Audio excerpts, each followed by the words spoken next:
Hello again, YouTubers. This is Evenball. It is Tuesday, July 8th, 2014, and I've got another batch of games here for you.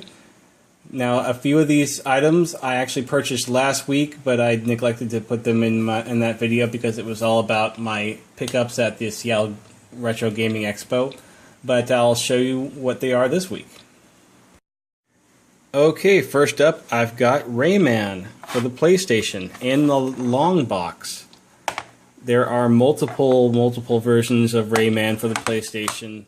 There's like two different long boxes, and I think there's two different small boxes for it. But this is one of the original ones, the plastic long box. And what can I say? It's Rayman. It's a fun 2D platformer. It was a fantastic port to the PlayStation.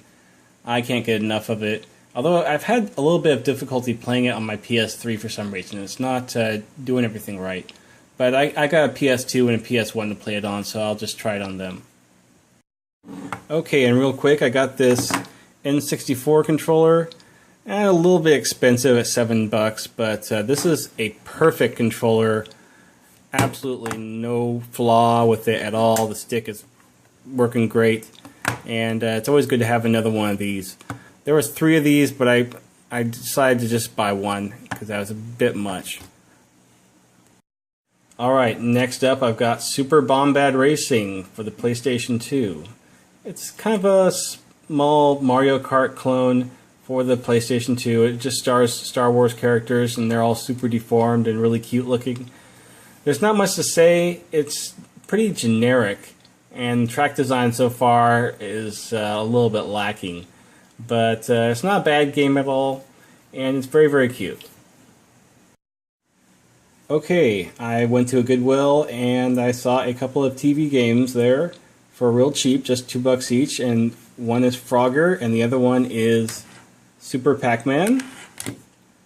And both these games are, well, they're okay. Frogger, though, is a bit disappointing. It's not really a very good version of Frogger. It's just, it's lacking in the audio department, and it's just barely, it plays fine, but it doesn't look great. Now, on the other hand, Super Pac-Man is fantastic. It's got 4 games on there: Super Pac-Man, regular Pac-Man, Pac-and-Pal, and Pac-Man Plus. And they're all different in one way or another, and it's just a lot of fun. They look great. They're good arcade ports of the original, and they are very, very true to the arcade. So I much prefer this one. Jack Pacific really knows how to make a good TV plug-and-play system. Okay, now I got a whole bunch of games here for you. First is about 5 games that I purchased at a Goodwill outlet, and they're all just $2 each. So we'll start off with Croc.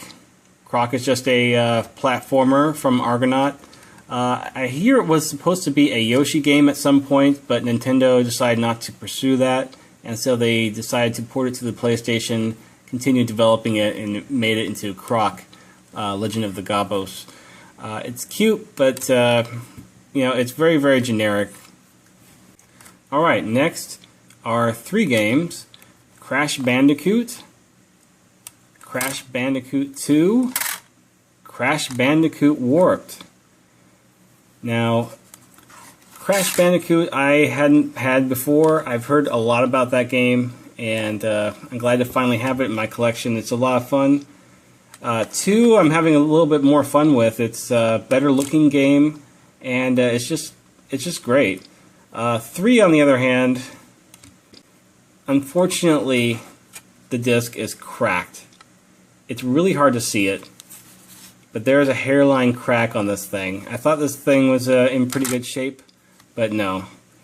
So, unfortunately, I struck out on this one, and there's no returns at the Goodwill outlet.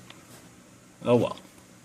Alright, and there is one more game I got at the Goodwill outlet, and that is Busta Groove, a fun music and rhythm game for the PlayStation 1 from 989 Studios, and it's a good looking game. I haven't really dived into it too much. It's one of the more expensive games. It usually costs around $30 to $40, and I just got it without the instructions, and the disc is in mint condition, so It was a great deal overall. Okay, and there was one more PlayStation game I got at another Goodwill. Goodwill really came through for me this time around, and that's Parappa The Rappa. Well, Parappa The Rapper, I guess I should say. And this game is a lot of fun, and I've been having a lot of fun playing it. Just recording for this review, I just enjoyed it. It's very colorful, very cartoony. It's just one of the better early PlayStation games, and I can see why it has such a huge following. And I have a GameCube Game of the Week as usual. And this time it's Lego Star Wars 2, the original trilogy. What can I say? Legos plus Star Wars plus video games is awesome. In fact, everything is awesome about this game. It is just a lot of fun to play, and I am going to be playing this a lot more once I'm through with this video. It's just great. Okay, the last item for this week is a Sega Genesis. I've got a few Sega Genesis, and this one is only $5. I have kind of an unhealthy habit of buying these when I see them really, really cheap. And I've gotten quite a few of these really, really cheap. I just keep running into them when I go to thrift stores, so why not grab a few and collect the variants of the Sega Genesis? That's what I say. Anyways, that's all for this week. I hope to have more games for you next week. Thanks for watching.